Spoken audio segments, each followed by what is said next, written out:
মৰমৰ ছাত্ৰ ছাত্ৰীসকল, আজি তোমালোকৰ বাবে লৈ আহিছোঁ অষ্টম শ্ৰেণীৰ সমাজ বিজ্ঞান বিষয়ৰ 1 নম্বৰ পাঠৰ প্ৰাকৃতিক সম্পদৰ দ্বিতীয় অংশ। আমি যোৱা পাঠত তোমালোকক মই কৈছিলোঁ যে প্ৰাকৃতিক সম্পদৰ ভূমিৰ ব্যৱহাৰ, ভূমি সংৰক্ষণৰ সেই বিষয়ে কৈছিলোঁ। এতিয়া আমি প্ৰাকৃতিক সম্পদৰ পিছৰখিনি আমি কিছু আলোচনা কৰিম তোমালোকৰ লগত। তোমালোকে কিতাপখন উলিয়াই লোৱা আৰু মন দি শুনিবা হওক। আজি আমি প্ৰাকৃতিক সম্পদৰ পানী বিষয়ে আমি পঢ়িম বা আলোচনা কৰিম। পানী হ'ল জল সম্পদ। পৃথিৱীৰ উপৰিভাগৰ 2/3 পানীৰে আবৃত হৈ আছে। তাৰ ভিতৰত আমি দৈনন্দিন ব্যৱহাৰযোগ্য পানী মাত্ৰ 2.5%। বুজিলানে? কি কাৰণে আমি 2.5% পানীহে আমাৰ ব্যৱহাৰযোগ্য? কাৰণ সাগৰ মহাসাগৰৰ পানী, নলা নৰ্দমা, পুখুৰী আদিৰ পানী আমাৰ ব্যৱহাৰৰ উপযোগী নহয়।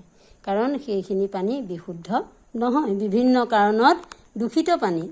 সেয়েহে আমি পানী সংৰক্ষণ কৰিব লাগিব। কিছুমান পদ্ধতিৰে বা কিছুমান উপায়েৰে আমি পানী সংৰক্ষণ কৰিব পাৰোঁ।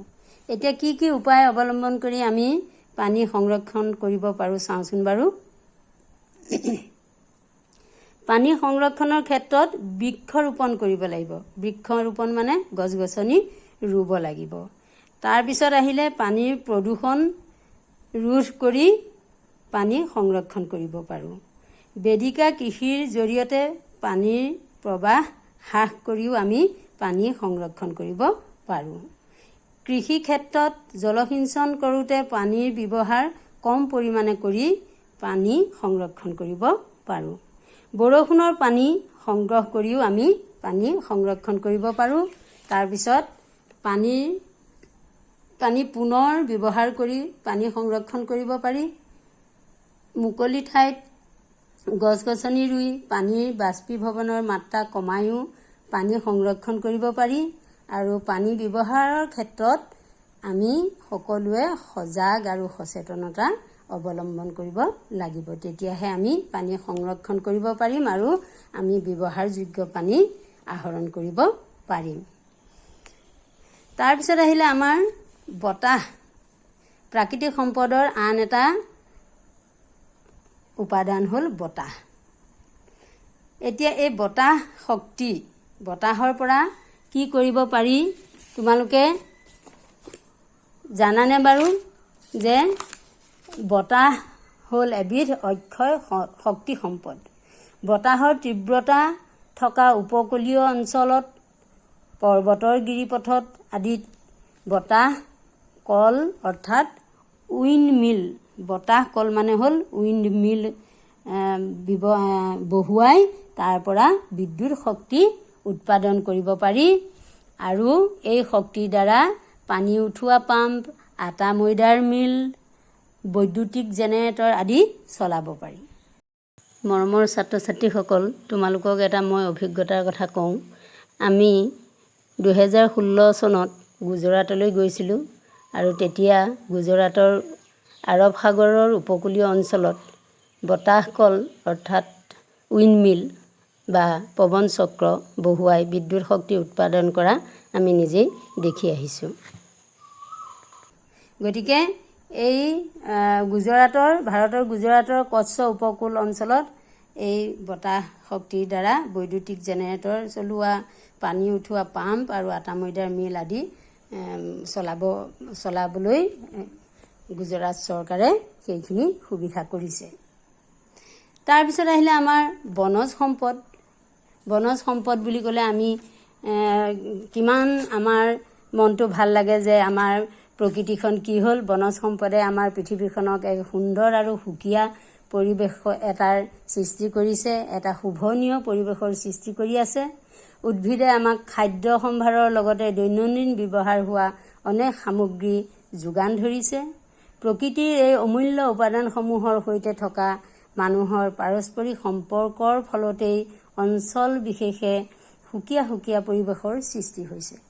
আমি নিশ্চয় জানো বা তোমালোকেও জানা, আমাৰ এই প্ৰকৃতিখনত বিভিন্ন ধৰণৰ টেঙা, জ্বলা, মিঠা, কেহা পৰা আদি কৰি বিভিন্ন ৰকমৰ আমাৰ ফল মূল প্ৰকৃতিয়ে আমাক দান কৰিছে আৰু প্ৰকৃতিতেই সৃষ্টি হৈছে। আৰু ইয়াৰ উদ্ভিদ আৰু এই বনৌষধি খাই আৰু ইয়াতে উৎপন্ন হোৱা শস্য খাই বা বিভিন্ন আহাৰ খাই আমি ডাঙৰ দীঘল হৈছোঁ, নহয়নে বাৰু? পৃথিৱীৰ মুঠ মাটিকালিৰ 1/3ৰো কম বননি ঘাঁহনিৰে আগুৰি আছে। এইবোৰেই ক্ষুদ্ৰাতি ক্ষুদ্ৰ জীৱাণুৰ পৰা অতিকায় জীৱ জন্তুলৈকে সকলোৰে আশ্ৰয়স্থল, নহয়নে বাৰু? সেয়েহে সম্পদ হিচাপে এইবোৰৰ কি হৈছে অৰ্থনৈতিক, সাংস্কৃতিক আদি নানা ধৰণৰ মূল্য আছে। এতিয়া এই বনজ সম্পদবিলাক আমি কি কৰিব পাৰোঁ যে বনজ সম্পদ উদ্ভিদৰ পৰা বাঁহ, কাঠ, কেঁচামাল, ঔষধি উদ্ভিদ, অক্সিজেনৰ যোগান এইবিলাক আমি বনজ সম্পদৰ পৰাই পাওঁ। আৰু এই বনজ সম্পদ আমি দুই ধৰণে ব্যৱহাৰ কৰিব পাৰোঁ।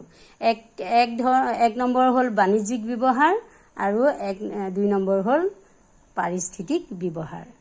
আমাৰ প্ৰয়োজনীয় বাঁহ, কাঠ, খৰি, কেঁচামাল, ঔষধি উদ্ভিদ আদি বননিৰ পৰাই পাওঁ।